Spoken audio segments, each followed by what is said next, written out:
Chapter 4 Life-Changing Lypye's Perspective. I was pacing in my jail cell when I heard a loud crash. King appeared in front of my cell, and although the light was dim, I could see a smirk on his face. We were never in jail for more than 5 minutes most of the time. I grabbed the bars. "Good, you've escaped. Let me out." He chuckled. "Oh, Lypye. The thing is, you're just not evil enough. That's why your plans always fail. It's time for the master to be able to take your place." Kim walked over and kissed his cheek. "No wonder I love you." The two of them walked out hand in hand with Carl trailing behind them. I heard the yelling of the guards, followed by one of the guards being thrown into my cell. Noticing the guard was unconscious, I slowly reached through the bars to the guard's pocket. After a little while, I clenched my hand around the keys. Trying to unlock the cells from the inside was so much harder than it looked. Eventually, I got the cell open and walked into the main room. Some guards were dead, but most were unconscious. I noticed one guard that was conscious enough to aim a gun at me. I raised my eyebrows and shook my head slowly. Understanding what I meant, the guard lowered his gun and backed up. I smirked. "Smart choice," I said slowly before walking outside. They most likely went to City Hall, so that's where I'm going. Hands clenched in anger, I ran all the way to City Hall. I saw the spark on the roof and tensed up, pure hatred washing over me. "I knew it," I whispered. A crowd of mortals were around me. I went to walk through the door, but something fell on my back, causing me to fall to the ground. I flipped over and immediately got pinned to the ground by Kim. The mortals scattered. "You're seriously stupid enough to go here?" I shifted my weight and used that to throw her off of me, then quickly stood up. "I have a score to settle with you three," she smirked.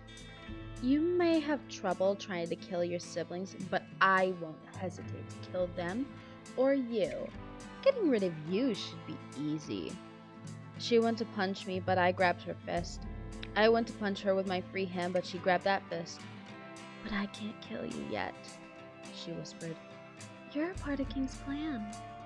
I shoved her back. "What do you mean?" "You'll see," she smiled evilly. "You weren't supposed to escape yet." I shrugged. "What can I say? I'm pissed and impatient." Kim looked at me, annoyed. "Maybe I could put you back." She came charging at me and knocked me to the ground.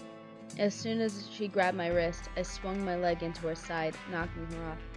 I can't keep fighting like this, I thought. I scrambled to my feet and ran away. I'm not one to run from a fight, but I knew that if I tired myself out trying to knock out Kim, there were two other immortals willing to fight.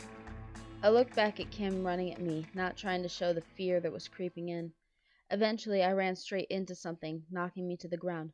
"Son of a—" I started. "What in the—" I heard a female voice exclaim. I looked up to see a teenage mortal staring down at me in shock and fear. Out of the corner of my eye, I caught Kim backing up into the shadows. I stood up quickly and brushed myself off. Then, I looked her up and down. She wore a light pink t-shirt, a pink skirt that came down to her knees, and magenta sneakers. Her short, dirty blonde hair gleamed in the moonlight. She let go of the door and continued to stare at me. "Lypye?" "Yeah, what do you want?" I narrowed my eyes at her. "What?" she started. "What are you running from?" I rolled my eyes. "None of your damn business." She held out her hand. "My name is Jasmine." I glanced down at her hand, then raised my eyebrows, clearly taken aback by this mortal's stupidity. She clenched her hand and lowered it. "Okay, you're clearly not in the mood, so you can just go on your way." "Fine by me." I started walking away, then stopped, clenched my hands together, closed my eyes, sighed, and turned back around to face her. She was still staring at me. "Actually, mortal, Jasmine," she interrupted. I crossed my arms. "Mortal, I need a place to lay low. Take me to your place." Her eyes widened. I can't. My brother is home and my mom would never allow it, not to mention harboring you would be illegal." "Perhaps I'm not making myself clear." I grabbed her arm tightly, causing her to wince in pain. I'm not asking. Either you take me to your place, or... I held my hand away from her. You can die in the dark nothingness. One of my powers was creating black holes that I could control and manipulate. She looked at me on the verge of tears. Okay, but we need to sneak you in. Realizing I was hurting her, I loosened my grip on her arm. She picked up all of her groceries with her free hand that began slowly pulling me along in the direction. Chapter 5. Transformation, Jasmine's Perspective. I don't know what I was more afraid of, Lypye, my brother finding out, or what my mom was going to say about the situation. All I knew was that my nervousness was coming from the thought of leading the most evil being to my house. How old are you, mortal? Lypye piped up finally. 15? And your family? Who do you live with? Why do you care so much? She tightened her grip on my arm a little. I don't, but talking is better than awkward silence. I stayed quiet for a little while. My younger adopted brother, Nicholas, and my mom, who's almost never home. Why? Work. I shook my head. Forget about it. I glanced at her while continuing to walk and noticed her looking at me curiously. You actually want your mom around? She asked.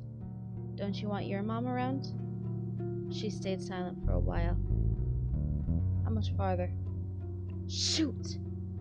I had forgotten that Lypye's mom was one of the first gods to agree to banishing her from the god world for killing Karl's father. Jawaya was also in agreement with banishing her, but Theria wasn't in agreement, and Hyena hadn't been born yet. I'm sorry. I panicked. Forget it. It was 10,000 years ago. She was afraid of me before I was even born. She just needed that excuse to kick me out. I sighed, not pressing on, then stopped walking. We're here. We silently walked into my house. I put my finger to my lips, noticing Nicholas sleeping on the couch, indicating Lypye to stay quiet. I set the groceries in the fridge and freezer, then we crept up to my room. As soon as I closed the door, Lypye collapsed on my bed. Look, here's the deal, she started. You help me blend in and stay in hiding, and you and your family keep their lives. I nodded. My family can't know about you, though. We have to disguise you. The more people that know about you, the more likely it will be that you'll be exposed. I pondered for a moment. I have an idea. I grabbed a pink t-shirt and black pajama pants. Take a shower, then put these on. She gave me an annoyed look. There's no way I would ever be caught dead in pink. I crossed my arms. You don't want to be noticed?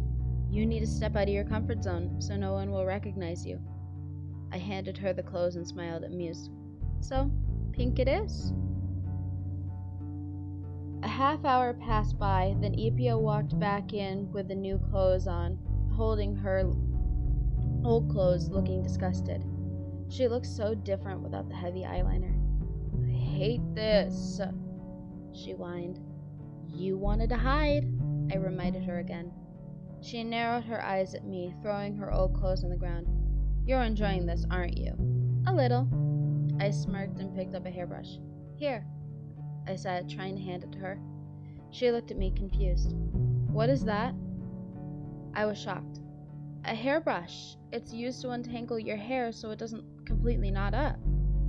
She still looked confused. Why would anyone care this much about hair? Seems like a waste of time. I patted a spot on the bed next to me. Understanding, she sat down. I crawled behind her, grabbed the brush, and began brushing. Ow! Lypye winced and knocked the brush out of my hand. What the Okay, I will brush lighter, I suggested. She held her head. No! Who willingly subjects themselves to this torture? I grabbed her hand. You'll see. It'll be worth it. It will hurt because of the knots, but I can fix that. I began brushing again. You also have a lot of hair, so this could take a little while. We stayed silent for a while before Lypye piped up. You're very patient. I laughed. I am really not. I just happen to know what will and won't be helpful. Even though I was behind her, I could see a smile on her face. I calmly brushed out the rest of her hair. I had to take scissors to snip through the knots that were harder to untangle. I looked at my handiwork, confused. You know, I thought your hair made that teardrop shape because of the tangles. Strange that that's just the shape. She shrugged. The gods are unique? I shrugged in agreement. Brushing a god's hair was definitely a first for me. I reached over to my bedside table and grabbed a hair tie. Just trust me on this, I pleaded. Dividing her hair into even thirds, I began twisting her hair into a braid. What are you doing? She demanded. You'll see, I said, trying to concentrate. When I was sure I couldn't twist anymore, I tied up her hair with the hair tie, then climbed off of the bed, staring at her. Perfect! She raised her eyebrows, not understanding. I slowly held up my hand.